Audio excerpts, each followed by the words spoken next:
राधे राधे। आज हम आपके लिए समास लेकर आए हैं कि समास किसे कहते हैं और समास के कितने भेद होते हैं। तो देखते हैं समास। सम धन आस, जो दो शब्दों को अलग अलग विक्रय किया जाता है। जैसे कि सम का क्या अर्थ होता है? पास। और आस का क्या होता है? बैठना। तो अर्थात है पास पास बैठना या मिलना। इसकी परिभाषा है कि जब परस्पर संबंध रखने वाले दो या दो से अधिक शब्द अपने संबंधित शब्दों को छोड़कर एक साथ मिल जाते हैं, उन्हें ही समास कहते हैं। शब्दों को अलग अलग करने की रीति को समास विग्रह कहते हैं। जैसे कि भूख मरा, भूख से मरा हुआ। जब इसका विग्रह करते हैं तो क्या हो जाता है? ये भूख से मरा हुआ। वैसे श्रीमद् भगवत गीता में कहा गया है, किसने कहा है? श्री कृष्ण ने भी कहा है कि मैं भी क्या हूँ? समासों में द्वंद्व समास में मैं हूँ। समासों के कितने भेद होते हैं? 6 भेद। पहला है तत्पुरुष समास, जिसमें पहला पद संज्ञा, क्या कह रहा है ये? पहला पद संज्ञा अथवा विशेषण हो व द्वितीय पद अर्थ की दृष्टि से प्रधान हो तो प्रथम पद के साथ विभक्ति का क्या हो जाता है?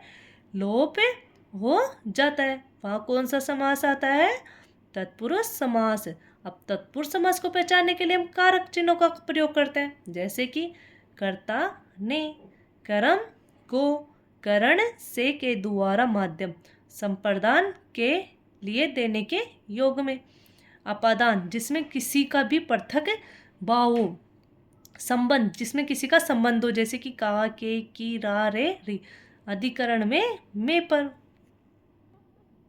अब कर्ता के तो कोई उदाहरण नहीं है। अब आते हम कर्म कारक में। कर्म कारक में लेते हैं हम यश प्राप्त। किसको प्राप्त? यश को प्राप्त।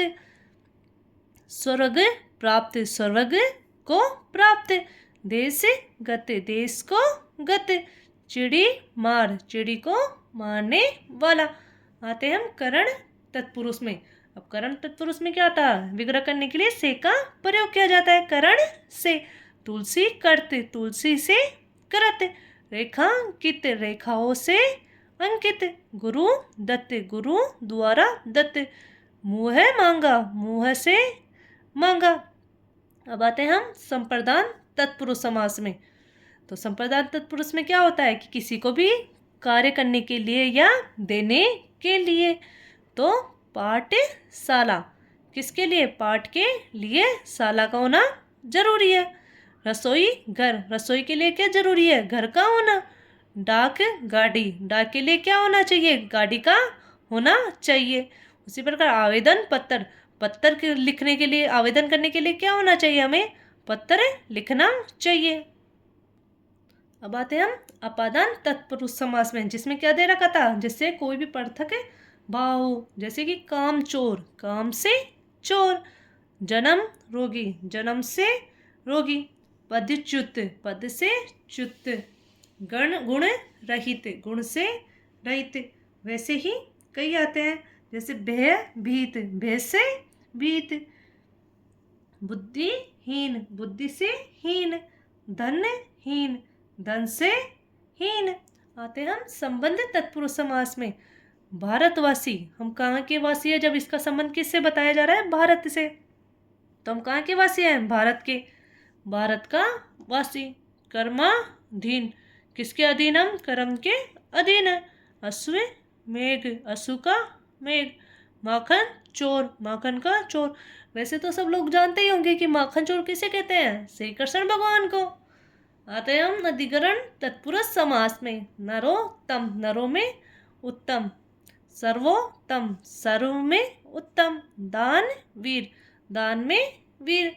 कवि राज, कवियों में राजा। अब आते हैं हम नज तत्पुरुष समास में, जिसमें भी नकारात्मक अर्थ देने वाले, जैसे कि अन और अर उपसर्ग हो, जैसे कि नी हो आदि हो, तो उसमें कौन सा आएगा? नज तत्पुरुष समास। जैसे कि अमर, न मरने वाला।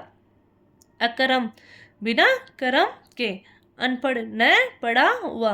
अभाव, न भाव। नालायक, नहीं है लायक जो।